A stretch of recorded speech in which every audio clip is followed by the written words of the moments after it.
Hi everybody, how are we all doing? I hope you're having a good weekend so far. So we're back, it is Saturday the 12th of October and Smallville Titans. Okay, I thought we were back with Olympus this week, but it's actually Titans and the second issue. Okay, it's the awesome cover there by Cat Staggs. As you can see, all the team and Jay Garrick on the front. So picking up from where we left off last week,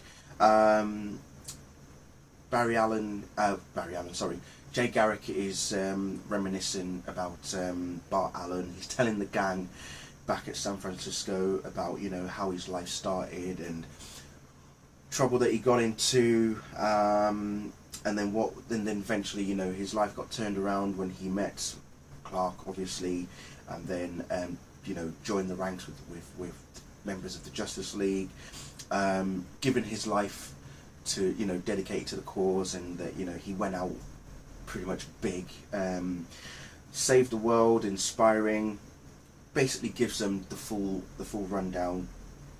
And you know, he says here that he saved the world, he inspired this building, this entire island, all thanks to the good folks at the Titan Corporation. And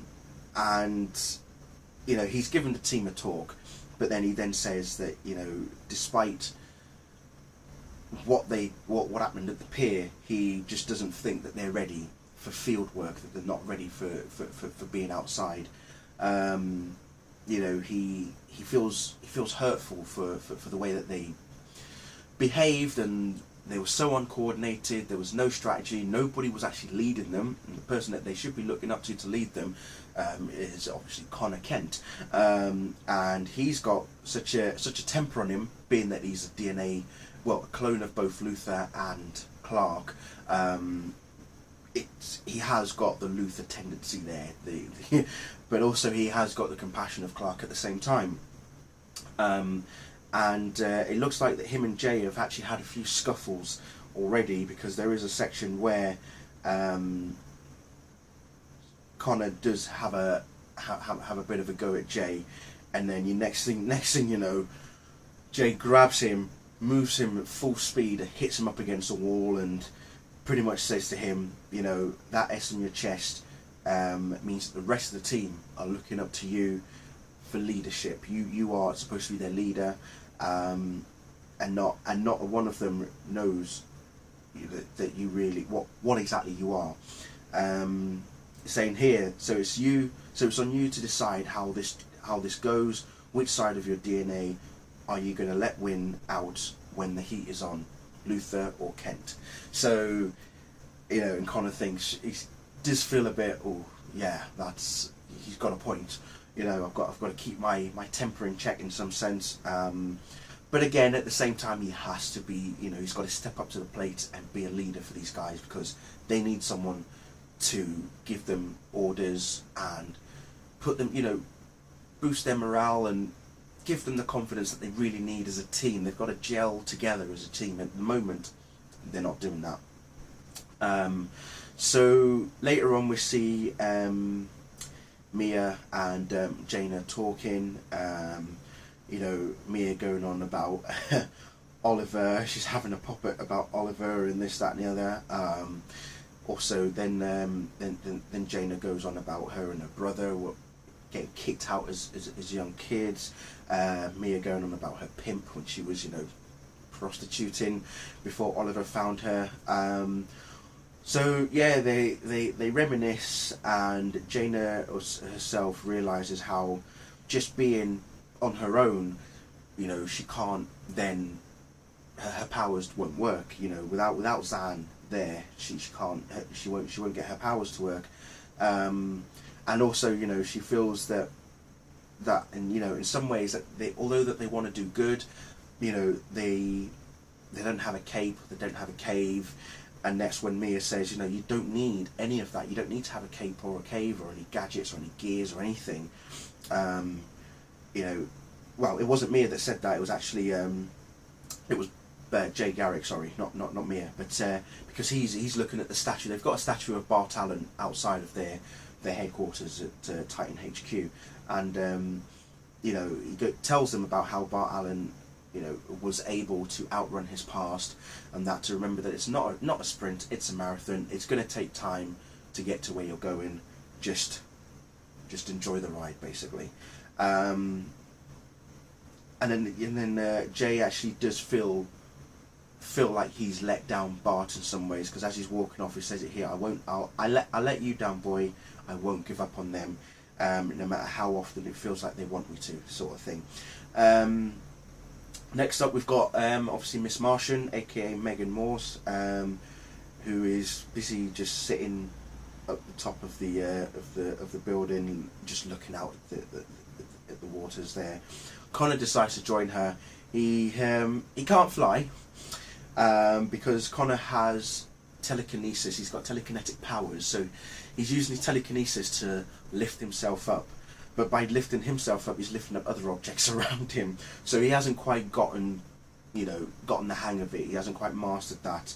But yeah, Megan and Connor are both talking. She's busy reminiscing, and she's going on about where, you know, Jean is currently in Mars, trying to re-establish the atmosphere there, so that, you know, humanity maybe one day be able to, you know, reside in Mars, because that's what we're doing here in real life as well. Not with the help of aliens, obviously, but we're taking it a lot slower. So it turns out that you know, she's obviously the last white Martian. Jean is the last green Martian. So she eventually changes her form to what she really looks like, and you know, her and Connor are having a moment.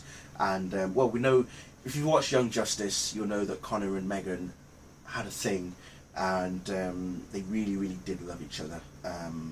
You know, and Connor, it never bothered Connor about how Megan really looked. You know, her true form as a white Martian. You know, he was still in love with her even when she moved on to Lagan, aka who was he? I can't remember if his name was Aquaboy, but not Aqualad, but the other guy that can that can also swim underwater. But he looks more of a sea creature than anything.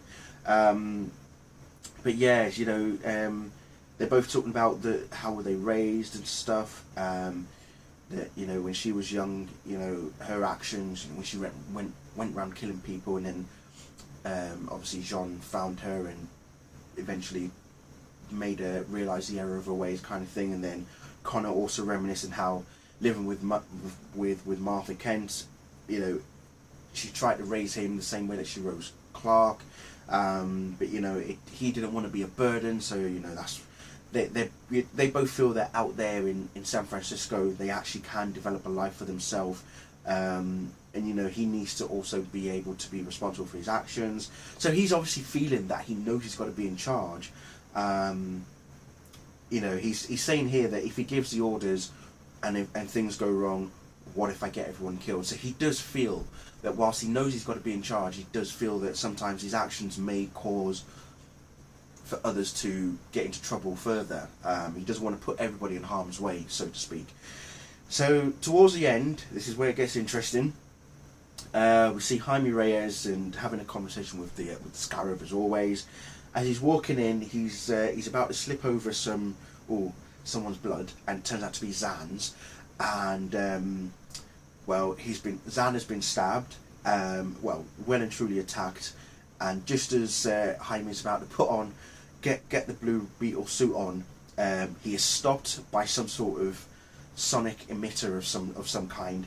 And if you did read last week's chapter and you saw the character at the end, well, that same character appears at the end of this chapter as well. Again, not going to say who, but here comes that stroke of death again. And again, that's where I'm going to leave it. So once again, thank you all for watching. And Brian and Kat, as always, brilliant stuff. Obviously, we're back with Olympus next week, I believe, for the next 3 chapters after that. And then hopefully the last 2 chapters of Titans will come into play from there. And then we'll see how that ends. So anyway, thank you all very much. See you all very soon. Bye.